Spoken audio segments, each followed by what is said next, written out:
Hey, you're watching the Press Row. I'm Jenny here with Barry. We're talking basketball, and so we, of course, have to look at OU and their great run, Barry. It continues. They won their 20th game on Monday night, coming back from the brink of really almost disaster against Texas after that unexpected loss on Saturday at K-State. Now they still have a chance to win that Big 12 championship. Will they?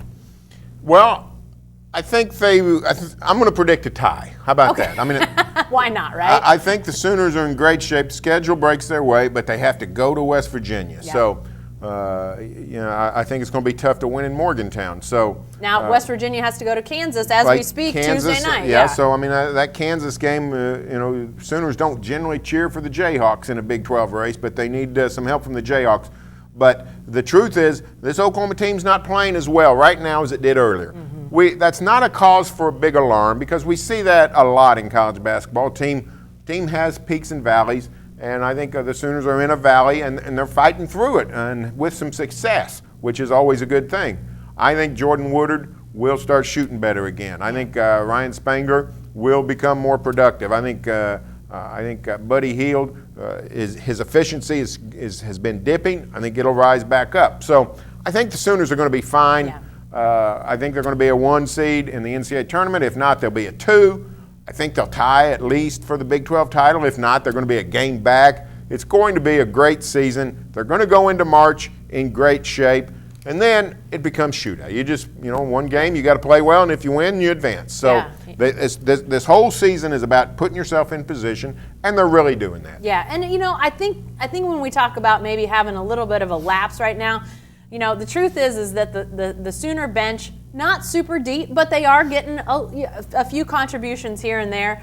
We see Dante Buford play a big chunk of minutes against Texas on Monday night. So I think they're liking what they're getting out of Buford more and more. It would be helpful if Kadeem Latin, your favorite Sooner, Barry, could figure out how not to foul. Don't foul. He not only is foul prone, but then he gets the technical on Monday night. Can't do that. Can't do it. Yeah, that's a big problem. They need Latin on the floor, but depth is going to be a concern, and I think you're seeing it particularly on the perimeter with a guy like Jordan Woodard. He's kind of having his Isaiah Cousins slump right now, but I think that once you get in the NCAA tournament, if they can sort of maybe survive those first couple games, get the bench out there a little bit because they're going to be so highly favored against probably a 15 or 16 seed in that first round game, and then you kind of have to just start to get your rest where you can.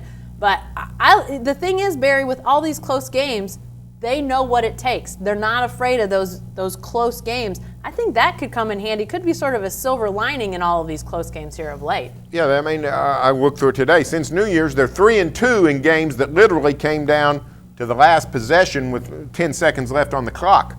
So they are battle-tested, and they're battle-tested with a bunch of seniors who've been battle-tested before this stretch.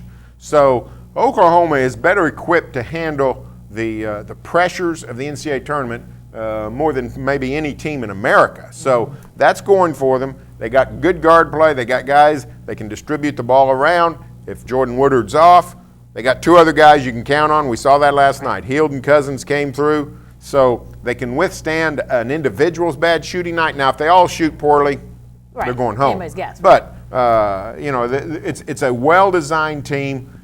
If my man Big Daddy Latin can stay on the floor, he can't foul. He cannot foul. That's crippling Oklahoma. It really is. And, I think about this Oklahoma team. We were talking about Kansas earlier. I think one of the biggest things with Kansas, West Virginia, now those 2 teams, when we talk about who's going to win the Big 12, it may very well be that those teams are involved with a sharing of the title. Maybe even, if you want to talk about multiple teams sharing the title, who knows. But I think those 2 teams, while talented and while probably going to be pretty high seeds in the NCAA tournament, I just don't see who their go-to is. And that, to me, separates Oklahoma from not only those 2 teams when it comes to the NCAA tournament, but a lot of other teams out there because you know exactly who the ball's going to go to, and it's not just one guy that's exactly who it's going to go to. They could go to Isaiah Cousins, as we saw at that LSU game. Buddy Hield obviously makes a huge shot against Texas. We've seen Jordan Woodard make big shots, Ryan Spangler. I mean, on down the list of guys that can hit big shots. I think that's huge.